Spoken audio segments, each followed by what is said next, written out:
എന്നാൽ ഇനി good morning everyone. I am Anoopa from Mom's Decor. ഇന്നൊരു സിമ്പിളായ ലഞ്ച് പ്രിപ്പറേഷൻ ആയാലോ?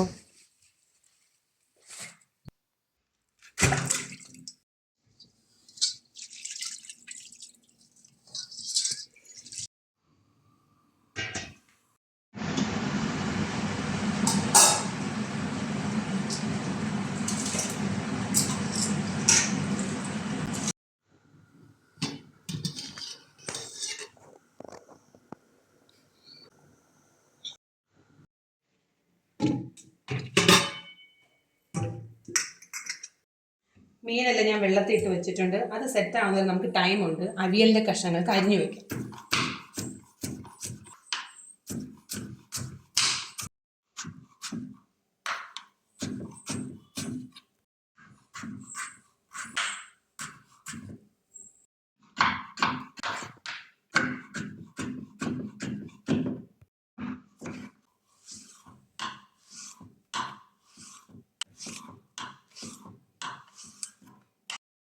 ഇത്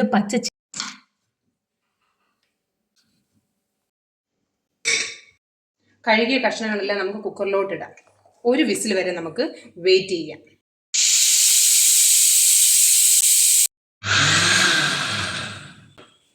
അവിയലിലൂടെ അരപ്പെല്ലാം ഞാൻ അരച്ചെടുത്തിട്ടുണ്ട്. ഇതിന് നമുക്കിനി അതിലോട്ടോട്ട് ചേർക്കാം. ഈ അരച്ച് വെച്ച അരപ്പുകളെല്ലാം നമുക്ക് ഇതിനകത്തോട്ട് ചേർക്കാം. ഇനി നമുക്ക് മീൻകറിയിലേക്ക് കടക്കാം.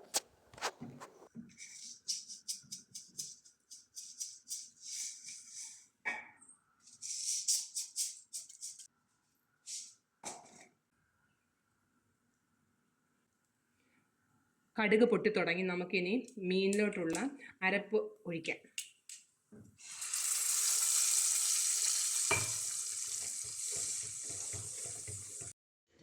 മീനിൻ്റെ ഗ്രേവി നന്നായിട്ട് തിളച്ചിട്ടുണ്ട്. ഇനി നമുക്ക് മീനിൻ്റെ കഷ്ണങ്ങളെല്ലാം ചെറിയ ചൂരയാണ്. ഇതെല്ലാം നമുക്ക് ഇതിനകത്തോട്ട് ഡിപ്പ് ചെയ്യുന്ന രീതിയിൽ ഇതെല്ലാം മുങ്ങി കിടക്കത്തില്ല, അതുപോലെ ഞാനിതെല്ലാം ആഡ് ചെയ്യണേ. ഇത് ആക്ച്വലി തേങ്ങ അരച്ച കറിയാണ് ഞാൻ വയ്ക്കുന്നത്. നമ്മൾ ട്രിവാൻഡ്രം സ്റ്റൈൽ കറിയാണ്.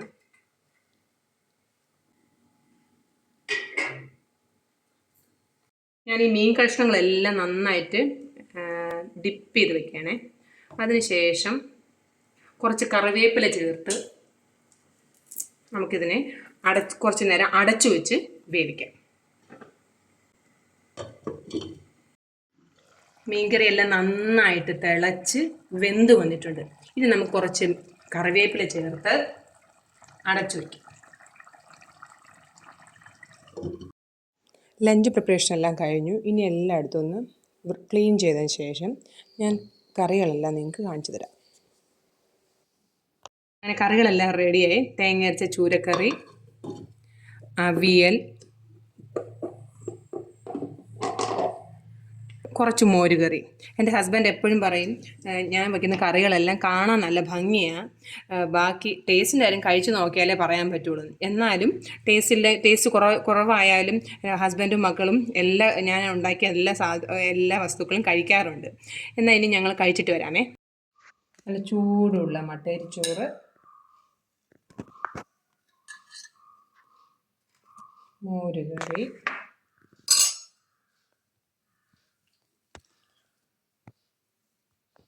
അവിയൽ, ഇനി നമ്മൾ തേങ്ങ അരച്ച് വെച്ച ചൂരക്കറി. Okay, thank you.